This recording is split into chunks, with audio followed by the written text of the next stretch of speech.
after you see this video, we're gonna be traveling even more. Everybody knows it's food time. You can see peacocks up top that we rescued. The emus are down there, willies down there, goats over there, ducks over there. Absolutely insane. And he says, what was your first pet? So I'm gonna explain right now why I started the ranch.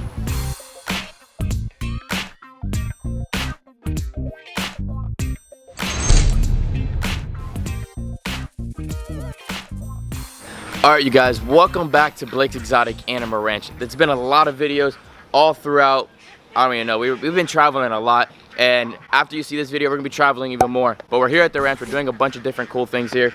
It's feeding time, it's early morning here right now on the ranch, and I have all different types of foods, emu food, alpaca food, capybara food, chicken food, all different types of stuff that I do every single morning. The daily early morning feeds. Everybody knows it's food time. You can see peacocks up top that we rescued. The emus are down there, willies down there, goats over there, ducks over there. Absolutely insane.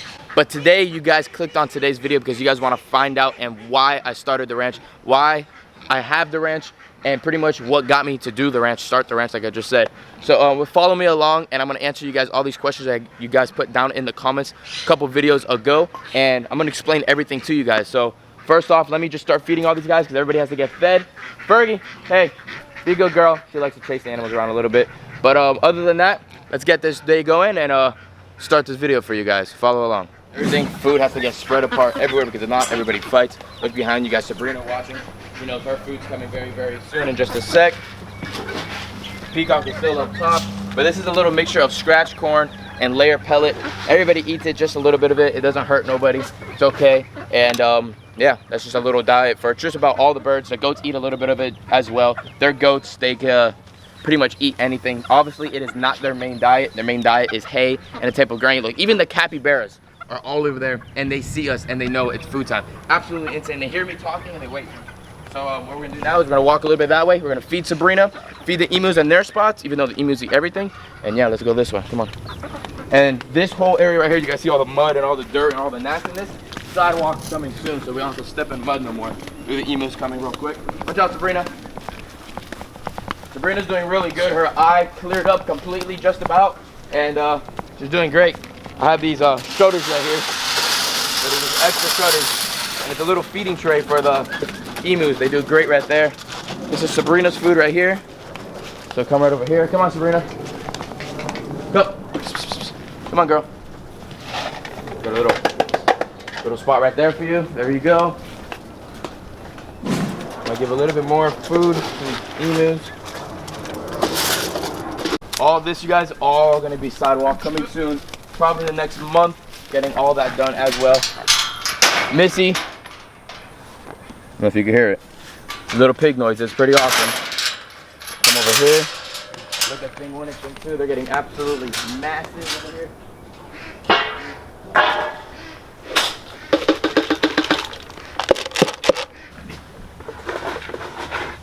So what you guys are seeing right now, this is an everyday schedule. I go around and feed everybody. It only takes me, the food part right here, only takes me about 20 minutes top to prepare the food, get the food in all the containers, and spread it all out. After that, then it's cleaning time. Happens every single day here at the ranch.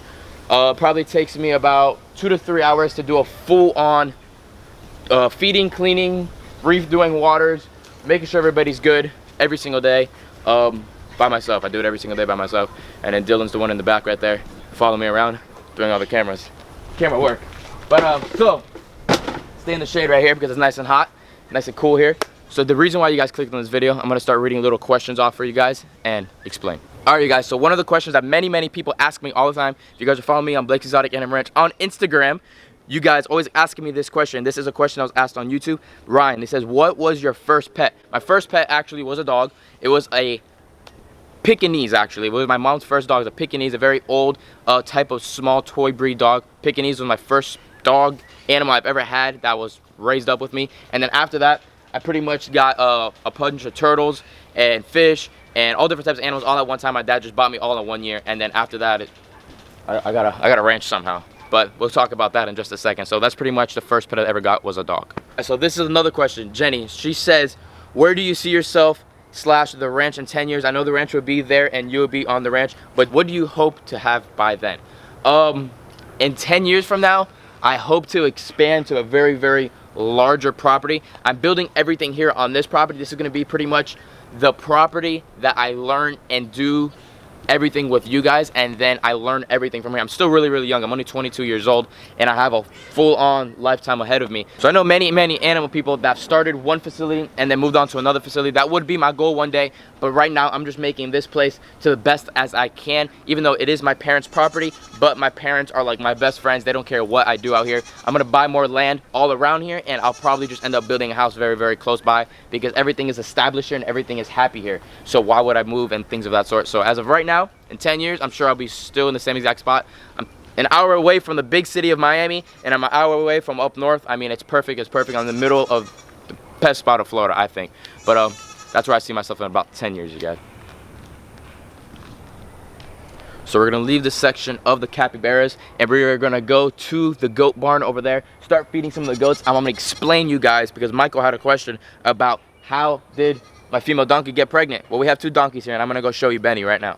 All right, you guys, so we're here inside of the goat section, the goat area. And the way that I made my property, I divided everything up so that this section right here is completely all girls, except for the birds. But for all the mammals here, everything that's furry and that has hair, they're all females over here. And then I separate the males. So the males on the other side, the male goats are on the other side, and my male donkey, Benny, is down over there. So Catalina was introduced probably around 6 to 8 months ago. Got to look at my dates on my calculations, on my pictures and stuff, when I introduced her to the male when she was in heat. I didn't think they took, but as the looks of it, look at that belly right there, you guys. If you're a horse person, you can tell that right there, there's something in there.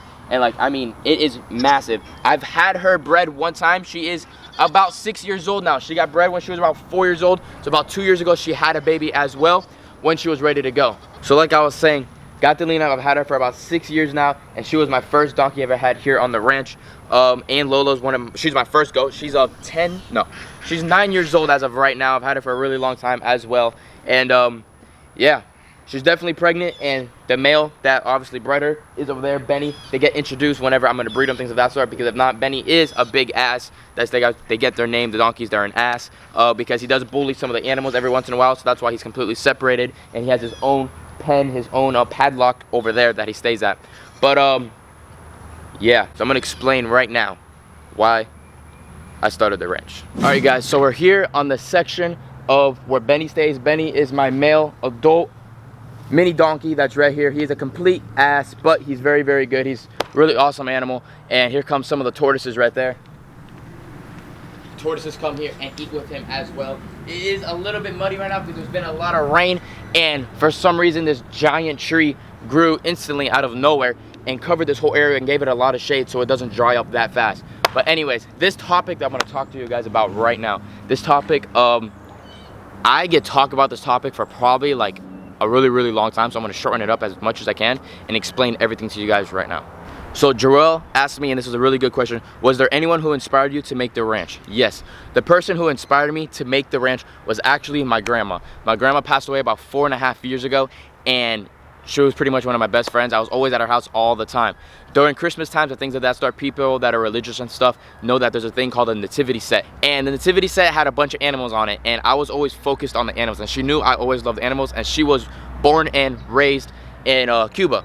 So yeah, I am Cuban, part Cuban. So I would always see those animals, things of that sort, and she was never really a very wealthy person, and she always told me if she ever hit the lottery, she would play the lottery all the time. If she hit the lottery, she would buy me a ranch. And unfortunately, she became very ill, and she passed away. But before all of that, before she passed away, we got the ranch, and that was around 7, almost 8 years ago. And I pretty much bought every farm animal so that she could feel like she was back in Cuba and pretty much have every animal here then again. So I've always liked the animals, and I always liked the animals. I always did my research. I did everything I needed to do about the animals, and I grew from there. But before all the farm animals and things of that sort, I always had turtles and tortoises. I've always raised turtles and tortoises. That's always been my main focus. And then I expanded and did what I have here at Blake Exotic Animal Ranch. But we go back a little bit more. Once she passed away, I got my main 6. There you go. Let me see how many animals are in here. We got 1, 2, 3, 4, 5. So I got my main animals that I care about the most. Catalina, Moors, Lola, and Lola's brother that passed away, and then my dove. I always had this little dove named Coco. It was a white-winged dove that I saved for a very long time. She actually passed away probably a few years ago, and I've had her for about 10 years as well. So all these animals were my favorite animals, and I made a nativity set on here pretty much representing my grandma, because my grandma pretty much always wanted to have a ranch and wanted to give me a ranch. So like I said, I went out and I just got all different types of farm animals that she really liked and expanded from there. And then on top of that, one of my other close buddies of mine was like, listen, you need animals in captivity. Even though farm animals and things of that sort is not wild animals, but other than that, you need animals in captivity, because if you don't have animals in captivity, you guys, animals are all disappearing out in the wild because of food, resources, things of that sort, and us invading into all of their land. So what I'm doing here on the ranch is pretty much overall making a Noah's Ark, you guys. I'm making an facility here to have all different types of farm animals. The farm animals are obviously not animals for that. That's just animals that people have had for working and things of that sort, but they're just here living their best life.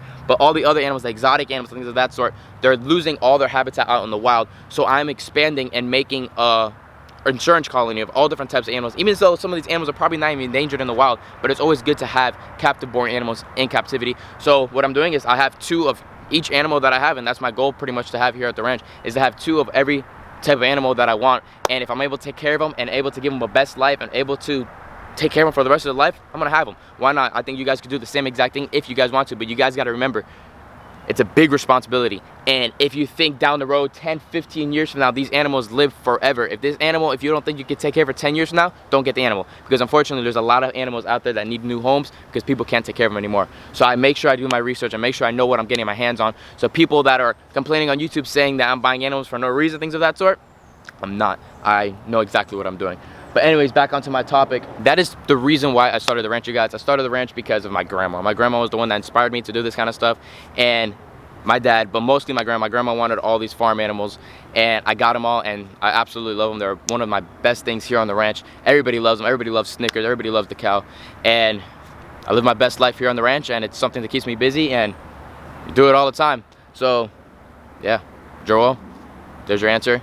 My grandma was the one that inspired me to make the ranch, and dreams came on. I've traveled many places throughout Florida, up and down Florida so many times, and now I just got a passport now, and I'm actually just expanding everywhere and just going to different facilities all throughout the whole world now, and just showing you guys through the lens their facilities, how they look, and then on top of that, bringing it back here so I can put it together here and make my place better for you guys to see as well. So make sure you have those post notifications on, you guys, and subscribe right now. Like, donkey kick that thing just like Benny will kick somebody.